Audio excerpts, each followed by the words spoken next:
रस रस गुण गावो ठाकुर के, मोरे हृदय बसो गोपाल। रस रस गुण गावो ठाकुर के,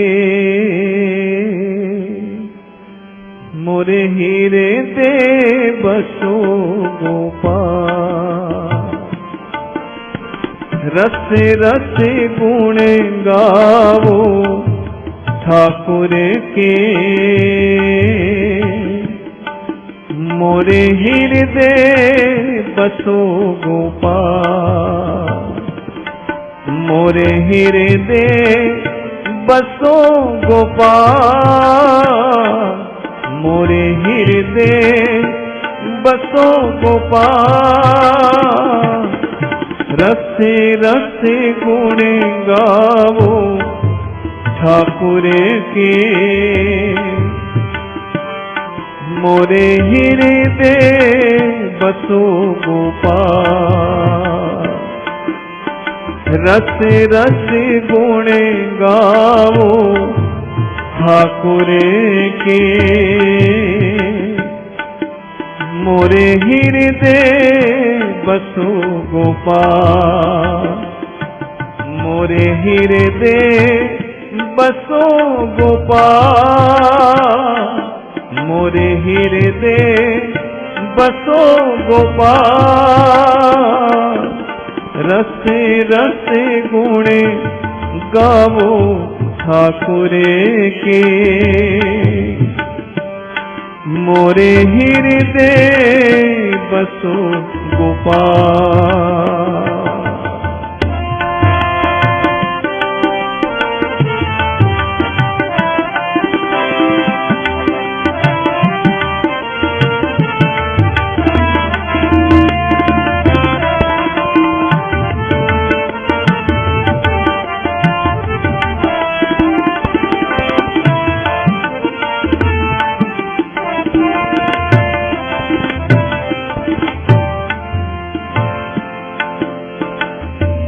नेत्र पुनीत भय दर्श पेखे,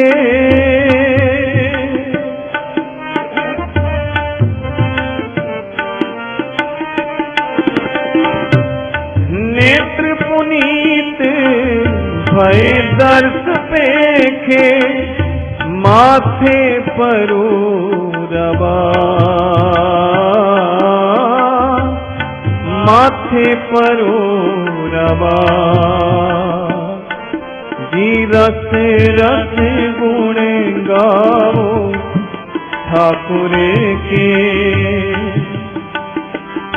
मोरे हृदय बसो गोपाल। रस रस गुण गावो ठाकुर के, मोरे हृदय बसो गोपाल। मोरे हृदय बसो गोपाल, मोरे हृदय बसो गोपाल। रस रस गुण गावो ठाकुर के, मोरे हृदय बसो गोपाल।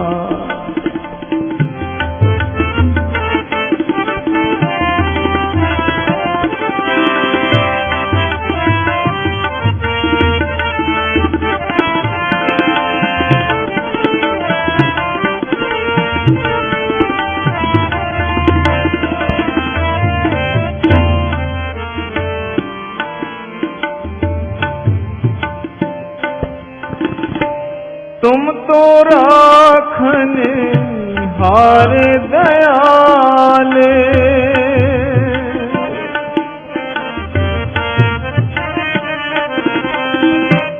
तुम तो राखन हार दयाल। सुंदर बेअंत पिता प्रभ हो प्रभु कृपाले, हो प्रभु कृपाले। रति रति गुण गाओ ठाकुर की, मोरे हृदय बसो गोपाल।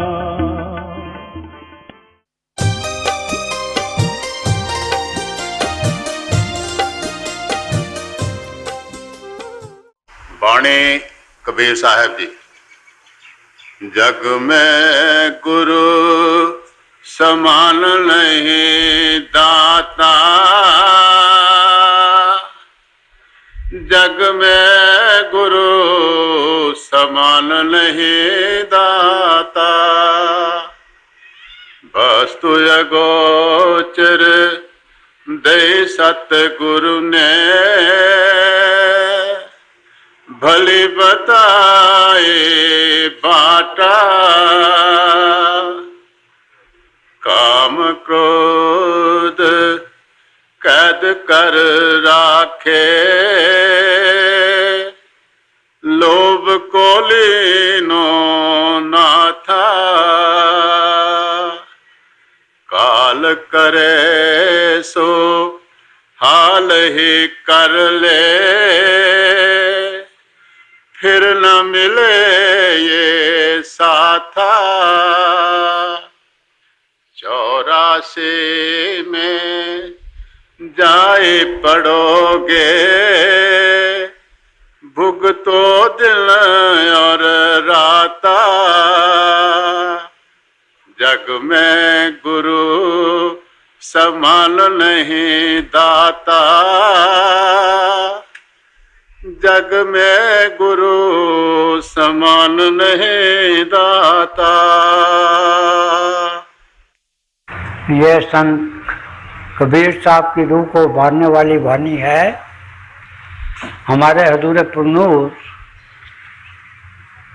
उन्हें फादर ऑफ संत मत या पायनियर ऑफ संत मत कहा करते थे। इसमें हमें कबीर साहब ये समझा रहे हैं कि गुरु कौन होता है और वो हमारे लिए क्या करता है। यहाँ तक प्रभु का ताल्लुक है, उसके मुताल्लिक 2 स्कूल ऑफ थॉट हैं।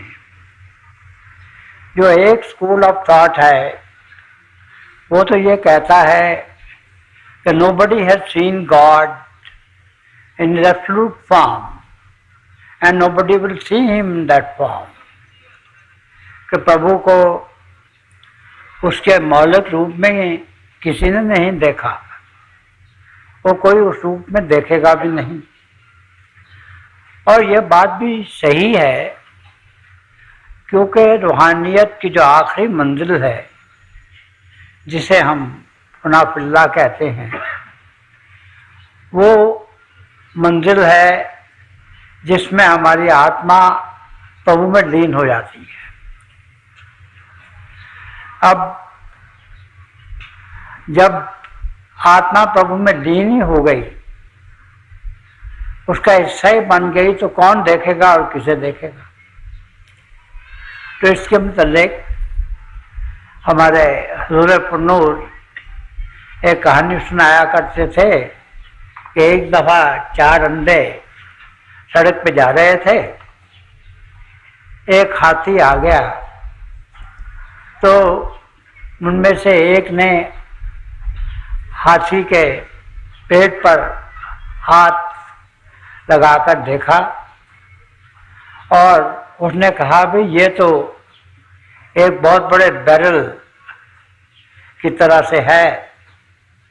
दूसरे ने उसकी सूंड को हाथ लगाया और उसने कहा ये तो एक डंडे जैसा है। तीसरे ने उनके कानों को हाथ लगाकर देखा और उसने कहा कि ये तो एक पंखे की तरह से है। गोया कि हर एक ने अपने अपने तरीके से हाथी को बयान किया, और चूंकि उनमें से किसी ने भी हाथी को समूही तौर पर नहीं टटोला था, नहीं देखा था, इसलिए उसका किसी ने समूही जवाब नहीं दिया।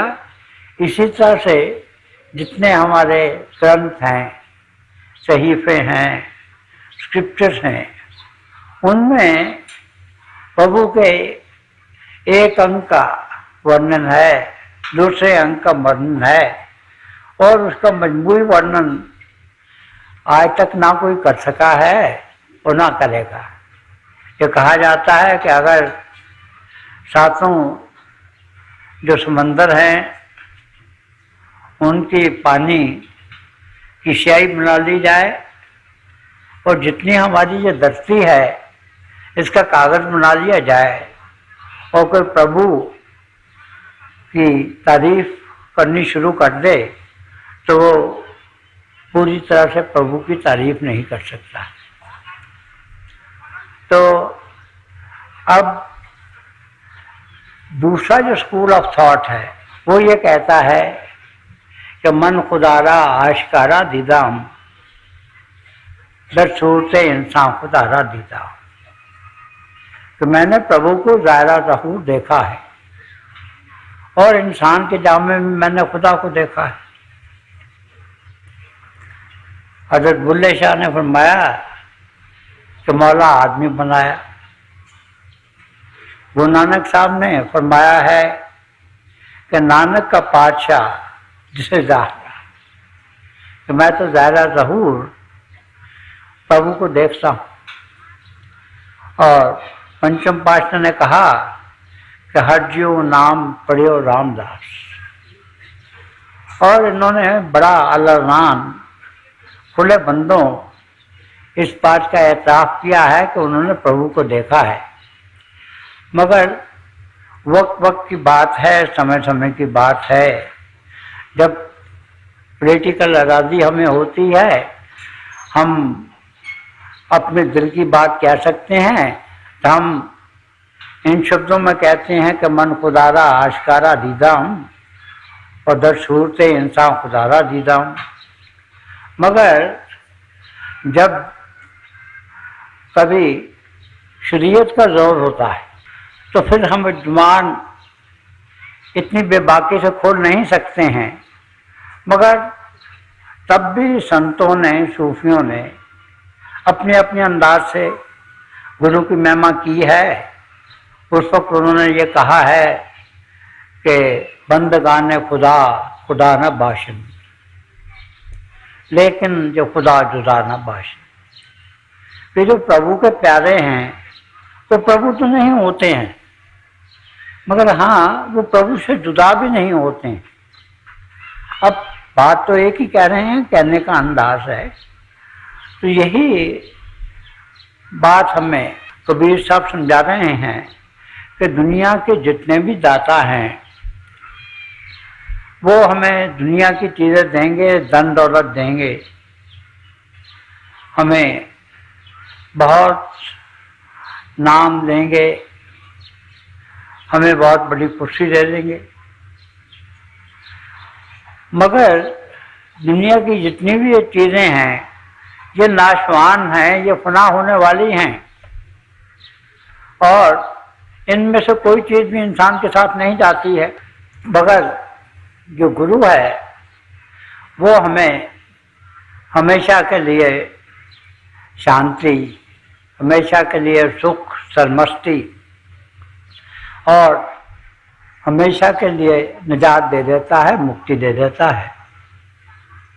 वो हमें इसी फानी दुनिया में जावेदानी बना देता है, इसी फना दुनिया में हमें वो बका बख्श देता है। तो मेरा एक शेर है कि अगरचे आलम फ़ानी की हर एक चीज़ फ़ानी है, मगर मैं हूं कि इसके जावेदानी लेके आया। तो जब भी संत महात्मा आते हैं, ये प्रभु रूप होते हैं और नाम की दौलत अपने साथ लाते हैं, और नाम की दौलत से ये हमें भी अमर कर देते हैं। तो ये सारी दुनिया जो है ये फना होने वाली है, मगर गुरु जो है वो ऐसी बख्शिश हमें देता है जिससे हम हमेशा की जिंदगी पा लेते हैं।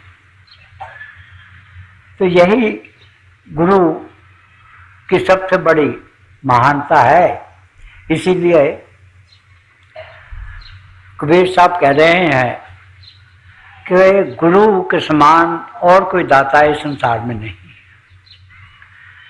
हमारे मुर्शिद आजम हजूर बाबा सावन सिंह जी महाराज एक कहानी सुनाया करते थे कि एक कैद खाना है, उसमें कैदी हैं।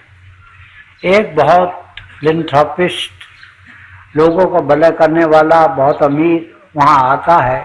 वो देखता है कि कैदियों को खाना अच्छा नहीं मिल रहा है, वो ऑर्डर कर देता है कि उनके लिए बहुत अच्छे से अच्छा खाना परोसा जाए और उसकी जो खर्च है वो सैंक्शन कर देता है। तो उन्हें खाना अच्छा मिलना शुरू हो जाता है। एक और अमीर आदमी जो सहृदय है वो आता है, वो देखता है कि इनके कपड़े जो हैं मैले कुचैले हैं, फटे हुए हैं, तो वो ऑर्डर कर देता है कि इन्हें बड़े अच्छे कपड़े पहनाए जाए और उसके लिए उससे ज़्यादा वो रुपया या धन सैंक्शन कर देता है। उसके बाद एक और वहाँ तनाड़ आता है, वो ये देखता है कि इनके रहने के जो कमरे हैं बड़े तंग हैं, छोटे हैं, अंधेरे हैं, उनमें हवा ठीक नहीं आती है, क्रॉस वेंटिलेशन नहीं है। तो वो बहुत रुपया सैंक्शन कर देता है और उनके लिए बड़े अच्छे कमरे बन जाते हैं, हवादार कमरे बन जाते हैं, जहाँ काफ़ी उन्हें आसाइश का सामान मिल जाता है, काफ़ी सहूलियत मिल जाती है। अब ये तीनों किस्म के जो दाता हैं, दुनियावी दाता, ये तो कैद खाने में आए और कैदियों को इन्होंने बहुत इनाम भी दिया, मगर कैदी जो है वो तो कैदी ही रहे। और फिर कोई चौथे प्रकार का असली मानों में जो फिलैंथ्रोपिस्ट है, लोगों को भला करने वाला है, वो वहाँ आता है और उसके हाथ में जेल खाने की कुंजी है। वो जेल खाना खोल देता है और सबको ये मुनादी कर देता है कि देखो अब तुम आज़ाद हो गए हो, तुम अपने अपने घरों को जाओ। तो अब देखो इनमें से सबसे बड़ा जो परोपकार किया वो किसने किया? वो उसी ने किया ना कि जिसने उन्हें कैद खाने से रिहाई दी ताकि वो अपने अपने घर में जा सके। इसी तरह दुनिया में बहुत परोपकारी हैं। कोई आपको रुपया दे देगा, कोई धन दे देगा, कोई आपको अच्छी नौकरी दे देगा, कोई आपको बड़ी कुर्सी पे बिठा देगा, बड़ी ताकत दे देगा, कोई आपको बड़ी ख्याति देने में मदद करेगा। मगर इनमें से तो कोई चीज़ भी जो है ये हमेशा रहने वाली नहीं है। ये तो सब क्षणभंगुर हैं, चंद दिन के बाद फिर ख़त्म हो जाते हैं। मगर गुरु जब आता है तो वो हमें नाम की दौलत देता है। और नाम क्या है, हमें ये बताया गया है धर्म ग्रंथों में कि पहले प्रभु अकेला था, वो कॉन्शियसनेस का समुंदर था, चेतनता का समुंदर था, और उसके अलावा कोई नहीं था। फिर उसे ख्याल हुआ कि मैं एक से अनेक हो जाऊं, और इस ख्याल से एक हलोड़ उठी और उसने 2 सूरतें अख्तियार की, एक ज्योति की, एक श्रुति की। इन दोनों को मिलाकर नाम कहते हैं। इसी को हमारे मुसलमान भाई जो हैं, इसको वो कुन फियकुन कहते हैं। बात वही है, हमारे प्राचीन ग्रंथों में भी ये बात आई है। और ये जो नाम की दौलत है, फिर नाम के दायरे खंड ब्रह्मांड, इससे सारी रचना हुई है। इससे पहले जितने रूहानी मंडल थे वो बने, इंसान बना, बाकी सृष्टि बनती चली गई है कि यहाँ 83 लाख कियाजून बन गई। तो जो संत महात्मा होते हैं वो हमें नाम की बख्शिश देते हैं, क्योंकि अगर हम ये चाहें कि इस फानी दुनिया में हम जावेदानी हो जाएं, हम अमर हो जाएं, तो वो सिर्फ नाम की दौलत से ही हम फना के मंजिलों से गुजर कर बका के मंजिलों में पहुंच सकते हैं। हम हमेशा की ज़िंदगी पा सकते हैं, हम लाफानी हो सकते हैं, जावेदानी हो सकते हैं, एटर्नल हो सकते हैं, इमॉर्टल हो सकते हैं। तो ये बता रहे हैं कि जब गुरु आता है तो वो हमें नाम की दौलत देता है। और 83 लाख जियाजून का ये जो चक्रव्यूह है ये काट देता है। इसीलिए वो सबसे बड़ा दाता है, क्योंकि दुनिया के दाता जो हैं वो तो हमें फानी चीज़ें दे सकते हैं, और जब इंसान का आखिरी समय आता है तो उसके जितने दोस्त हैं, जितने रिश्तेदार हैं, जितनी उनकी सरजमीन है और जितनी उनकी कुर्सी की ताकतें हैं, वो सब के सब पीछे रह जाते हैं और हंस कहला जाई। उस वक्त उसके साथ कोई जाता है तो या गुरु जाता है या नाम जाता है। और ये जो बख्शिश है ये सिर्फ कोई पूर्ण सतगुरु, कोई मुर्शिद कामिल, कोई परफेक्ट मास्टर ही कर सकता है। वस्तु अगोचर दे सतगुरु ने बलि बताए बाटा। अब ये कहते हैं कि गुरु जब हमें नामदान देता है तो वो जीते जी मरने की विद्या भी सिखाता है। वो पहले ही दिन जब नामदान देता है तो हमें ज्योति का और श्रुति का दोनों का जाति अनुभव करा देता है, डायरेक्ट लिंक दे देता है, ताकि हम धीरे धीरे उनके बताए हुए रास्ते पर चले और जिस्मानियत से ऊपर आ जाएं। हम अंतर में आसमान, तारे, चाँद और सूर्य के मंडलों से गुजरें और उस स्टेज पे आए कि यहाँ हमें अपने गुरु के दिव्य स्वरूप के दर्शन होते हैं। और वहाँ उसकी जो रेडिएशन है उसमें इतनी ताकत है, इतनी कशिश है कि हम बेसाख्ता हम उसकी तरफ खिंचे जाते हैं और हम भी चाहते हैं कि उसमें हम लीन हो जाएं। तो यहाँ आके हम गुरु को गुरुदेव कहते हैं। गुरु की 3 स्टेजेस बताई गई। पहली स्टेज जो वो है जिसमें वो एक पांडे का काम करता है, हमें अपने प्रेम की रेडिएशन से, की शुआओं से अपने चरणों में बुलाता है।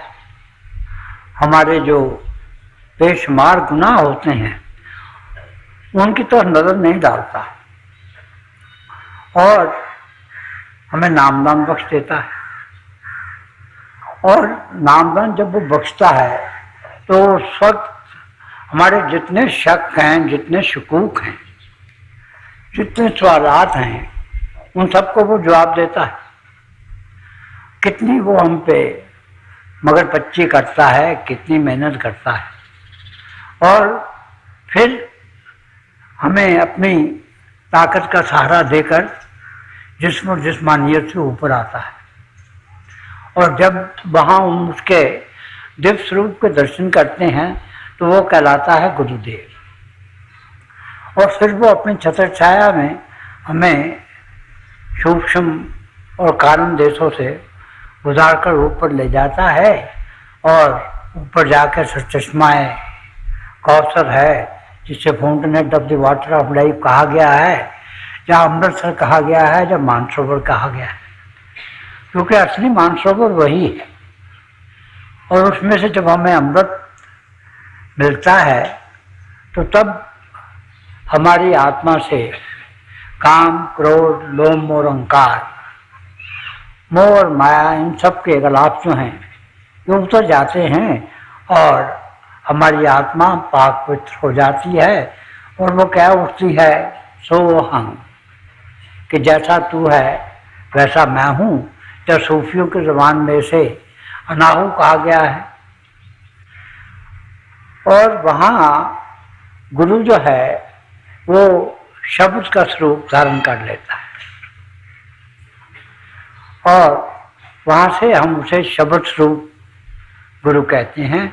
तो गुरु की ये 3 मंजिलें हैं, पहले गुरु, दूसरा गुरुदेव और तीसरा शब्द स्वरूप गुरु या शब्द गुरु। तो ये अब बता रहे हैं कि भाई ये जहाँ तक पहले 3 गुणों का तल्लक है, उसमें तो जितनी चीज़ें हैं हमारी इंद्रियां जो हैं उनका जान पहचान कर सकती हैं, मगर 3 गुणों के बाद जाके तो हमारी इंद्रियां काम नहीं करती हैं। वहाँ तो ऐसी स्टेज होती है कि अखी वाजो वेखना बिन करना सुनना, पैरा वाजो चलना बिन हत्था करना, जीभे वाजो बोलना यूं जीवित मरना, नानक हुकुम शान के त्यों खर्च में मिलना। कि वहाँ ना हमारी ये ज़ुबान काम करती है, ना हमारे हाथ काम करते हैं, ना हमारे कान काम करते हैं।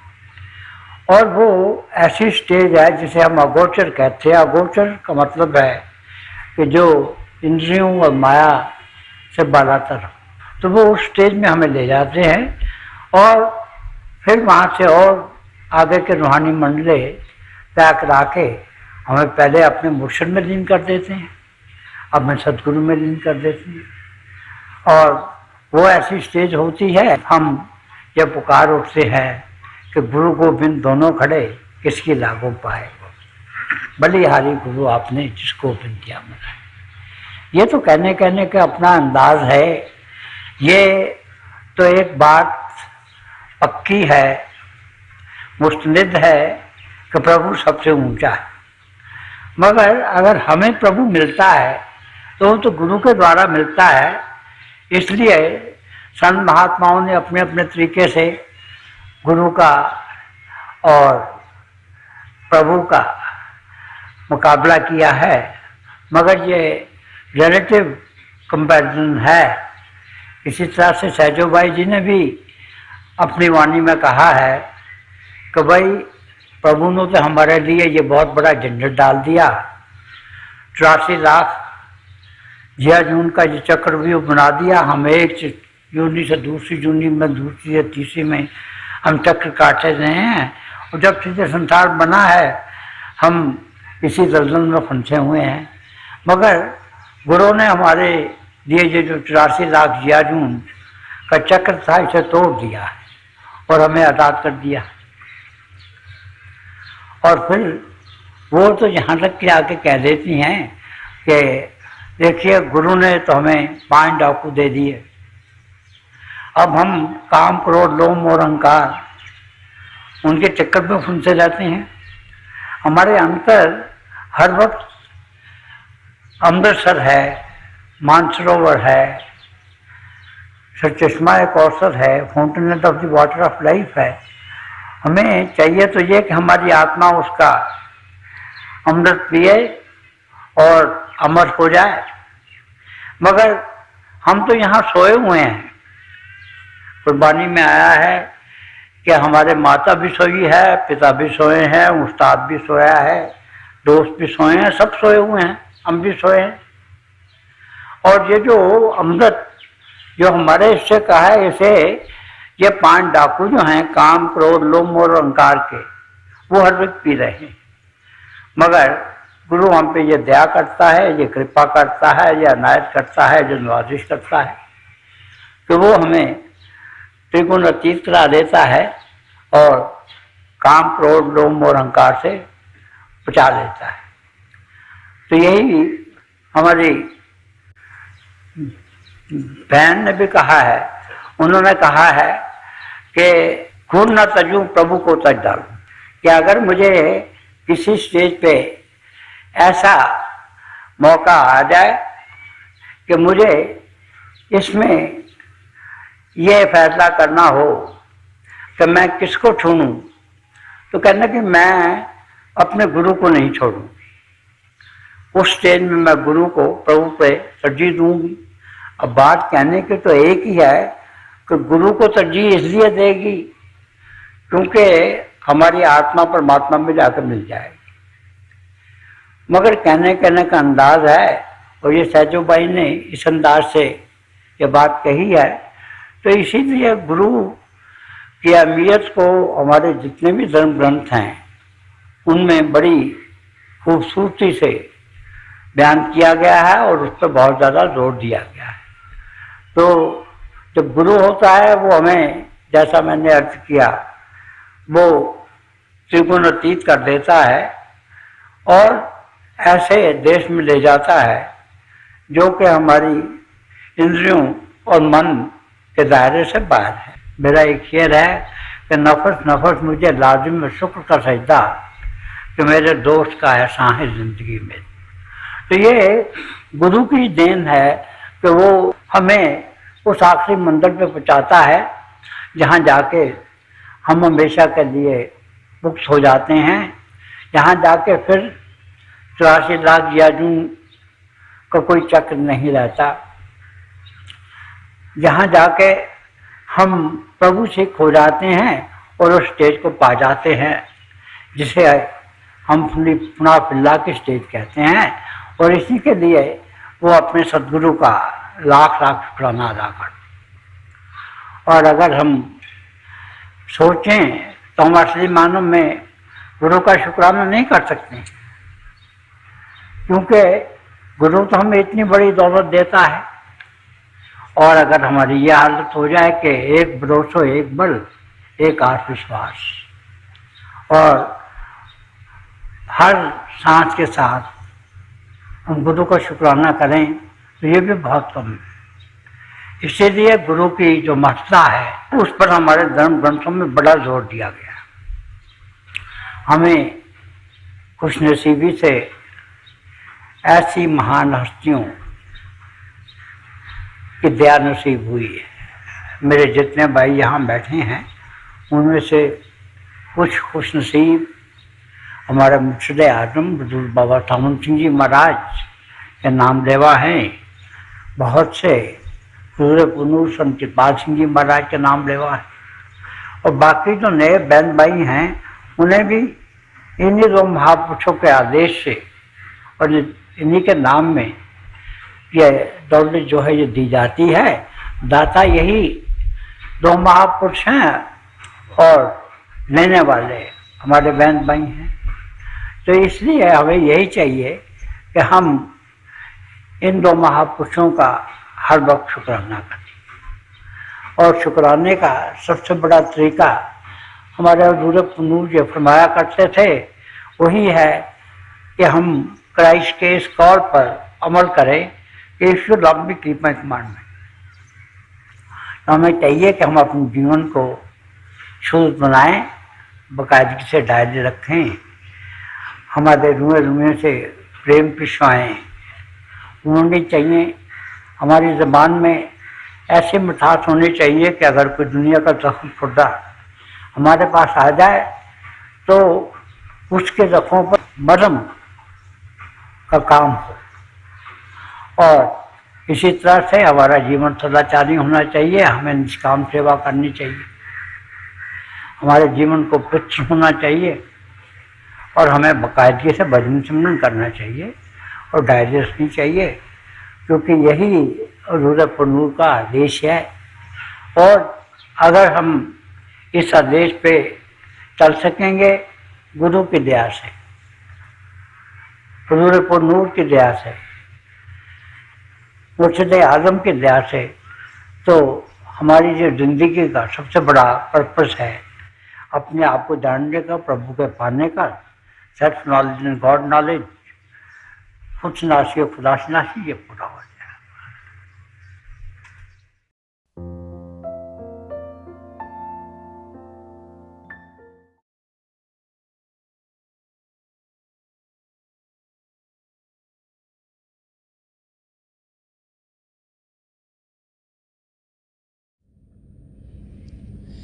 प्यारे भाई और बहनों, अभी हम सब दयाल संत दर्शन सिंह जी महाराज की दिव्य वाणी सुन रहे थे। जब भी हमें संत दर्शन सिंह जी महाराज के शब्द सुनने को मिलते हैं तो एक नया रास्ता हम सब के लिए खुल जाता है, जिसके ज़रिए हम अपनी मंजिल तक पहुंच सकें। वो रास्ता प्रेम का रास्ता है, वो रास्ता अध्यात्म का रास्ता है। तो थोड़ी देर के लिए आप सब अभ्यास के लिए बैठ जाएं। आप जहाँ भी बैठे आराम से बैठिएगा, अपनी आंखें बंद कर लीजिएगा और ये आंखों के डेले आई बॉल्स हैं सीधे सामने फोकस होने चाहिए, जैसे 8-10 इंच आपके सामने फोकस हैं। आंखें बंद करते ही वो भाई बहन जिन्हें नाम की देन मिली है आप सिमरन कीजिएगा, और जो भाई बहन यहाँ नए हैं आप पिता परमेश्वर के किसी भी जाति नाम का जाप कीजिएगा। जाप मन ही मन करना, ऊँचा नहीं दोहराना। आपके सामने रोशनी के चिन्ह आपको देखने को मिलेंगे। शुरू में शायद ऐसे लगेगा रोशनी आकर जा रही है, रोशनी के चक्र हैं, लेकिन जैसे जैसे आपका ध्यान टिकता चला जाएगा आपको लगेगा रोशनियाँ टिक गई हैं और बहुत से नज़ारे आपको देखने में मिलेंगे। तो जो कुछ आपको दिखता है उसे बड़े आराम से देखिए, प्रेम से देखिए, और आप देखेंगे कि आपकी ज़िंदगी में आपको कितना सुकून मिलेगा, कितनी शांति मिलेगी, और आपकी ज़िंदगी प्रभु के प्रेम से भरपूर होनी शुरू हो जाएगी। थोड़ी देर के लिए आप सब अभ्यास के लिए बैठ जाएं। प्रभु की दया हो कि हम सब जो पिछली सेंचुरी के महापुरुष हैं, हजूर बाबा सावन सिंह जी महाराज, परम संत कृपाल सिंह जी महाराज और दयाल संत दर्शन सिंह जी महाराज, उनके वचनों को अपनी ज़िंदगी में ढालें और अभ्यास के ज़रिए प्रभु की प्राप्ति करें। थोड़ी देर में आप सबको इस अभ्यास से उठाऊंगा और मेरी शुभकामनाएं आप सबके साथ हैं।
छोड़ दीजिए जी।